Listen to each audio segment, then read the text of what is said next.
Donc on est quasiment comme avant. Ce qui change un peu, c'est qu'avant, on n'avait pas de masque et qu'on avait nos skis qui attendaient, on partait vite à l'Alpe d'Huez après cette séance, donc là ça nous fait bizarre. Et puis ce qui ne change pas, c'est que donc, je vais assez vite donner la parole à notre algorithme Boris Duchesnay. C'est-à-dire que nous on n'a pas d'algorithme, mais on l'appelle Boris. Et on trouve que c'est bien mieux pour les abonnés au niveau des programmes.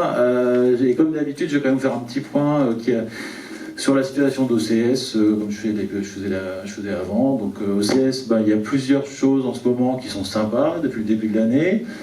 On a bien commencé l'année parce qu'on a une petite série qui s'appelle Euphoria et du coup qui a boosté nos ventes d'une manière et nos abonnements d'une manière vraiment spectaculaire, et donc pour nous ça commençait bien l'année.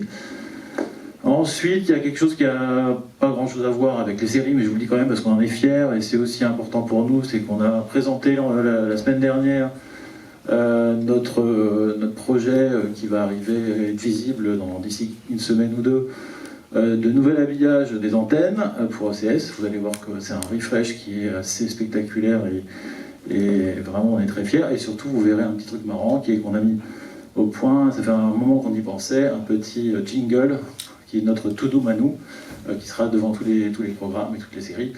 Et j'ai hâte de savoir ce que vous nous en direz. J'espère que ce sera du bien. Et puis troisième chose importante pour OCS aussi, c'est au niveau du cinéma, mais pas que, qui est que la semaine dernière, nous avons signé un nouvel accord avec le cinéma français, ce qui est donc rien à voir avec les séries, mais quand même parce que ça nous pérennise et ça nous renforce dans un paysage qui est assez cerné par les plateformes, et donc on est ravis de pouvoir partir sur un modèle où on peut affirmer aujourd'hui qu'on aura des films inédits 6 mois après la sortie salle, et on sera les seuls à pouvoir le faire avec Canal+. Comme vous savez, Netflix sera a priori à 15 mois et les autres plateformes seront à 17. Donc c'est un avantage concurrentiel important qui nous permet à nous d'envisager l'avenir très sereinement et dans une position vraiment favorable. Voilà, donc ça c'est trois choses importantes pour nous. Et sinon, comme vous savez, on a toujours nos 3 axes de programmation qui ne changent pas. On a HBO, on a nos acquisitions de séries internationales et on a le renforcement toujours de nos séries originales. Et donc j'ai cédé la place à Boris qui va vous en parler magnifiquement. Et je crois qu'on lance, bonjour à tous, je crois qu'on lance d'abord une petite BA série. Je remercie, j'espère ne pas en oublier, les gens qui nous ont aidés à préparer cette présentation dans le désordre: Pauline, Marine, Peggy, Kevin, Catherine, Laurent. Si j'en oublie, vous pourrez, les gens d'OCS, puisqu'ils sont là, vous pourrez me tenser et me flageller. J'adore ça. En tout cas, merci à eux pour cette préparation. Juste un petit mot aussi pour vous dire le déroulé de cette présentation. Il y aura donc, on va faire un petit focus sur des séries internationales. Avec quelques programmes HBO, vous allez le voir. Ensuite, je vais appeler sur scène 2 créateurs d'une série qui est en écriture chez nous, qui a un projet OCS Signature. Je ne vous en dis rien pour l'instant puisque les créateurs sont là, ils viendront vous en parler. Et enfin, en dernière partie, il y aura vraiment des images inédites, parce que là vous allez voir beaucoup ma tête et je pense que ça peut lasser. Et donc il y aura des images inédites en troisième partie de séries de production originale. Une OCS Signature et une OCS Originals, voilà, que vous découvrirez vraiment en exclusivité. Et comme le disait Laurent, vraiment, pour le coup, faites vraiment attention de ne pas filmer rien, parce que ces images sont rien que pour vos yeux.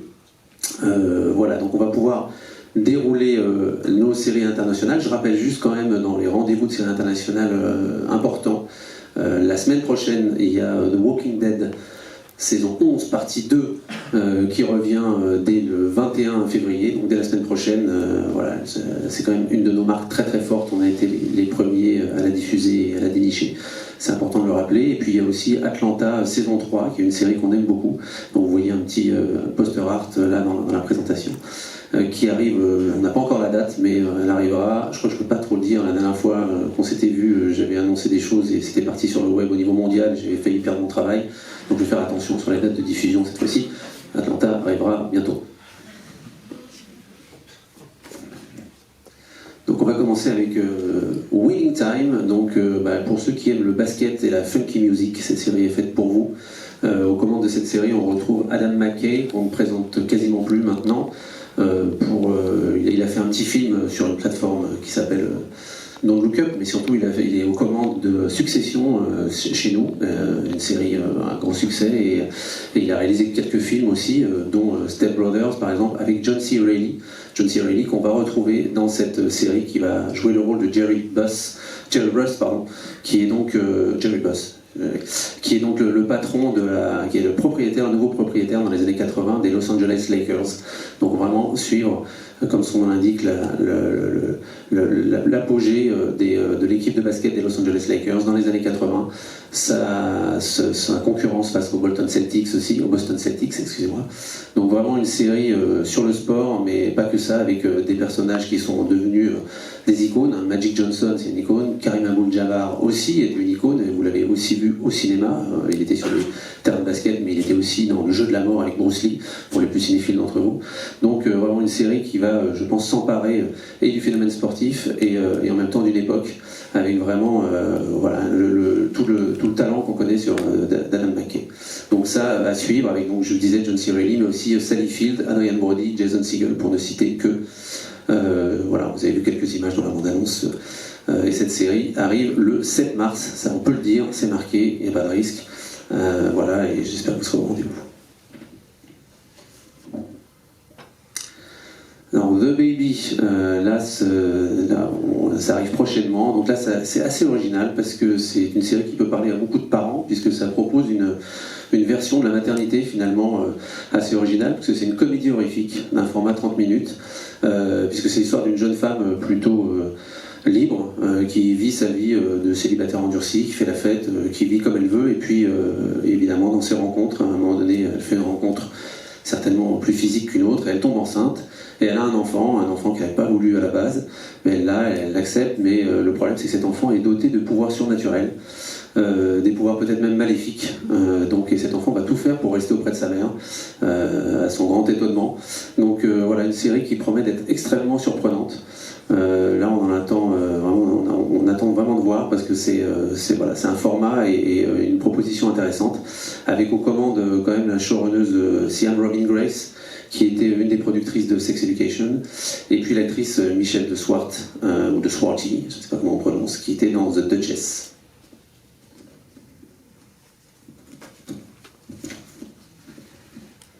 Time Traveler's Wife, donc ça c'est, si je vous dis You Know Nothing Jon Snow, évidemment vous pensez à Ygritte, et Ygritte, vous pensez à Rose Leslie, et vous aurez raison, puisque Rose Leslie tient le rôle principal de cette série, avec Theo James, qu'on a vu, là on ne le reconnaît pas tellement, mais il est dans la saga Divergente notamment.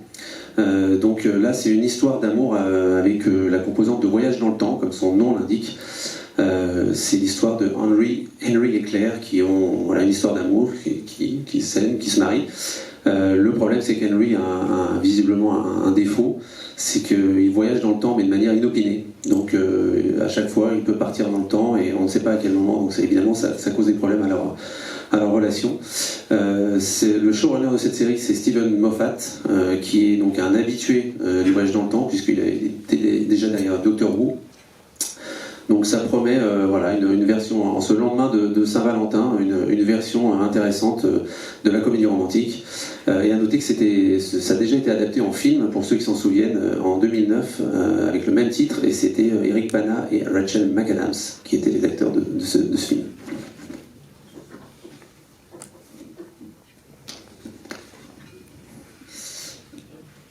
De White House Plumbers. Alors ça aussi, ça peut être vraiment intéressant, puisque alors déjà il y a un cast assez impressionnant. Là, on vous en voyait juste deux. Vous voyez Justin Theroux et Woody Harrelson, mais il y a aussi Lena Headey, que vous connaissez de Game of Thrones évidemment, Domhnall Gleeson, qui est cet acteur un peu roux, que vous avez vu dans Star Wars notamment, ou Kathleen Turner, qu'on ne présente plus. En tout cas, moi j'ai des souvenirs émus quand je pense à La Fièvre au corps ou à La poursuite du diamant vert. Donc un casting assez incroyable, avec l'équipe de VIP aux commandes, puisque c'est Alex Gregory et Peter Hook qui sont les showrunners, qui étaient déjà aux côtés de Armando Iannucci dans VIP, et David Mendel aussi, qui est le troisième larron, qui lui réalise la série, en tout cas des épisodes de la série. Et donc là on va s'intéresser à une version, un autre regard sur le scandale de Watergate, avec surtout le point de vue des deux anciens agents secrets qui ont été mandatés pour organiser le cambriolage du siège du Parti démocrate. Donc voilà, nos deux acteurs incarnent ces personnages qui ont existé, donc Howard Hunt et Gordon Liddy. Donc voilà, à suivre très prochainement, toujours pas de date à vous annoncer, mais vous le saurez très bientôt.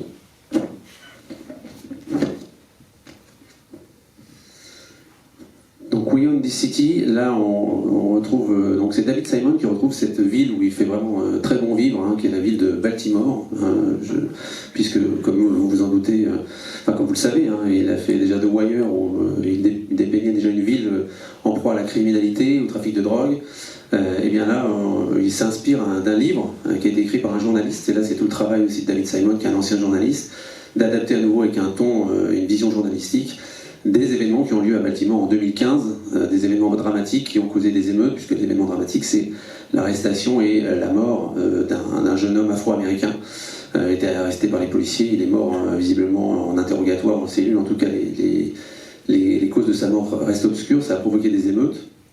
Et donc, comme toujours chez David Simon et George Pelecanos, son comparse, il y a une écriture journalistique avec beaucoup de points de vue sur ces faits dramatiques. Donc c'est entre le polar et l'enquête journalistique teintée de réalisme. Voilà, on pense aussi que ça c'est une série qui va être de haute qualité, sur laquelle nous on a des grosses attentes.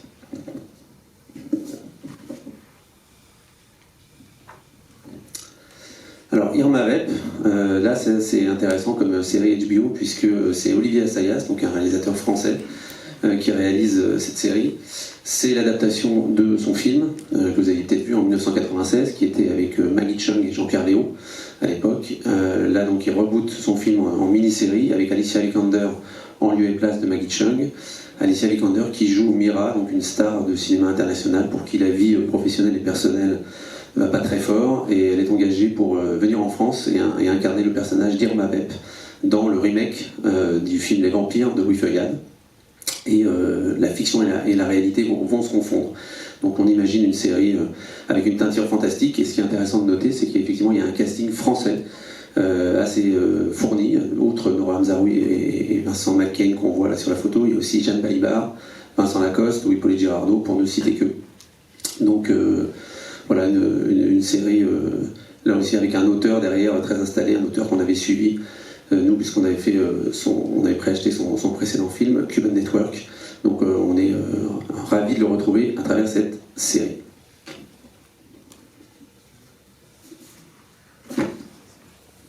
Alors c'est une petite série là dont tout le monde se moque, j'imagine. Non, évidemment House of the Dragon qui va arriver cette année. Encore une fois, pas de scoop à vous annoncer, mais si vous aimez les dragons et les cheveux blonds peroxydés, vous serez servis. La série sera au rendez-vous, puisqu'elle va suivre 300 ans avant Game of Thrones. Elle va raconter l'histoire de la maison Targaryen.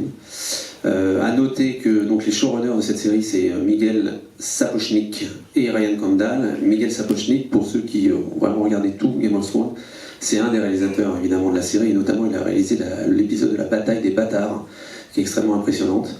Donc là, il est showrunner avec Ryan Condal, qui lui est derrière la série Colony. Donc ça promet d'être dans la lignée de ce qu'on connaît sur Game of Thrones, c'est-à-dire assez spectaculaire. À noter que pour regarder la série chez nous, vous devrez vous lever très tôt, puisqu'on va la diffuser ce qu'on appelle en simulcast, donc en même temps que la côte est des États-Unis. Donc il faudra vous réveiller à 3h du matin si vous voulez être les premiers à la regarder sur OCS.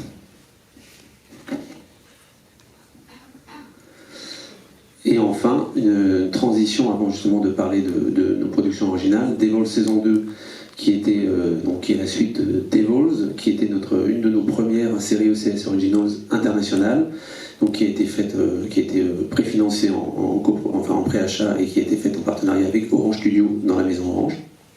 Donc là, on va retrouver nos deux héros avec toujours la suite d'aventures politiques et financières, avec toujours une série qui s'inspire du réel. Donc on retrouvera un peu de Brexit, un peu de Donald Trump, un peu du virus aussi, de la pandémie qui a touché le monde, et notamment le monde de la finance. Donc cette série devrait être programmée avant l'été. En tout cas, voilà, c'est une série à laquelle on croit beaucoup, puisque la saison 1 avait vraiment beaucoup marché chez nous. Et elle illustre parfaitement aussi les piliers que nous avons dans le futur de ce qu'on va faire sur la partie série, c'est-à-dire des acquisitions internationales, de la création originale à travers des OCS Originals internationales, mais aussi des OCS Originals françaises, et puis aussi du préachat de séries internationales européennes. Donc voilà, donc on est assez ravis de la retrouver. Elle illustre le développement d'OCS dans les années à venir.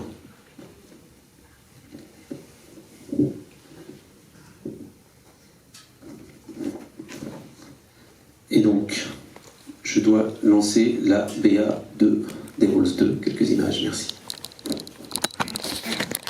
Effectivement, on a deux piliers sur nos créations françaises.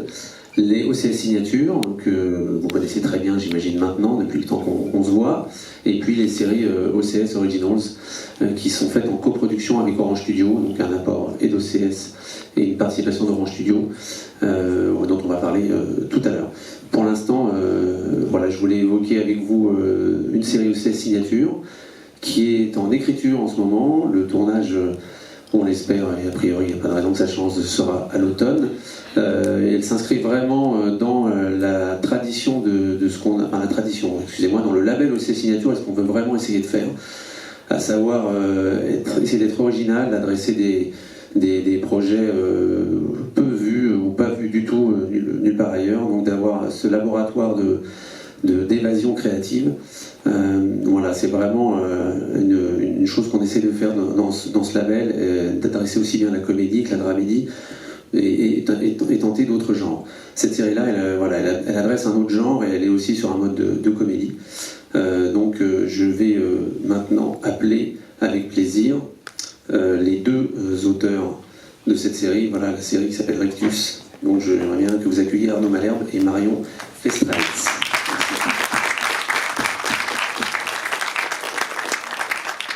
Merci Julien et Thibault, qui sont les producteurs de Ciné France, qui sont dans la salle.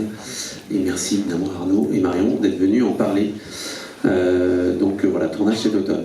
On va maintenant passer aux images, voilà, les images inédites des deux projets de création originale française issus de l'écurie OCS. Donc le premier qu'on va voir, c'est Les Sentinelles, qui est donc est sous le label OCS Originals. Comme je vous l'ai dit, je vous le répète, cette série s'est faite donc avec OCS et Orange Studio, qu'on remercie au passage pour leur participation précieuse.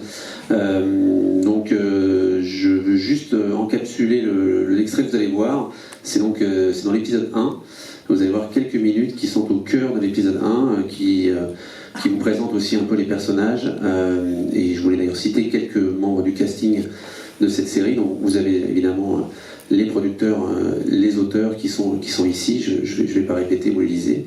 Mais donc voilà, voilà, les producteurs et l'équipe artistique qui ont fait un travail assez exemplaire. On est vraiment très très contents de cette série qui est assez impressionnante. Et citer les acteurs qui ne sont pas notés sur la présentation. Pauline Parigot, qui est une des actrices principales de cette série que vous allez voir. Il y a Yannick Chouara, Louis Pérez, que l'on voit là en photo, ou Samy Seguir. Voilà, pour ne citer que. Vous dire aussi qu'il y a une musique originale qui est faite par Eric Neveu, qui est vraiment un musicien qui fait énormément de cinéma, donc c'est vraiment une série de grande qualité. Donc maintenant, place aux images. Vous avez à peu près 4 ou 5 minutes. On va reciter quand même donc Thibaut Valtou et Frédéric Krivine à l'écriture, Jean-Philippe Amar à la réalisation, et surtout Tetramédia, et aussi Tetramédia à la production. C'est important de le signaler, parce que Tetramédia, nous avions fait une OCS signature avec eux, Irresponsable, qui était un vrai succès chez nous. Donc c'est aussi important de souligner la fidélité et la longévité de la collaboration qu'on peut avoir avec certains de nos producteurs. Sur Tutu Yutu, c'est une première collaboration avec Ex Nihilo, David Coujard, et là c'est une série que je vous avais déjà pitché ici, je m'en souviens, et on vous a montré une petite vidéo marrante. Je vous rappelle le pitch, c'est aérobic, aéronautique et espionnage. Voilà, ces trois ingrédients sont mélangés, et donc à chaque fois ça marche. C'est pas mal. Donc là, on va vous présenter quelques images, le début de l'épisode 2 en fait, qui qui a la vertu de pouvoir présenter nos actrices principales, que je souhaite citer évidemment. Il y a Claire Dumas qui joue Karine, qui est un peu le rôle principal, Alexia Barrier qui fait Jane, l'américaine à l'agenda caché, et Sophie Catani qui fait Mappy, qu'on voit là, qui est à gauche en rouge. Donc là, voilà, une série dont on aime le pitch, dont on aime l'originalité, et qui, aux premières images, nous a beaucoup étonné, agréablement surpris. Donc je vous laisse découvrir le début de l'épisode 2 qui présente Maxime Donzel, Géraldine de Margerie à la création de cette série et Julien Patry à la réalisation. Et vraiment les remercier chaleureusement parce que la série est en pleine post-production, donc vraiment les images que vous avez vues étaient sorties vraiment de la salle de montage rien que pour vous. Merci beaucoup de votre attention et désolé Laurent d'avoir débordé. C'est pas grave, on reprend les bonnes habitudes.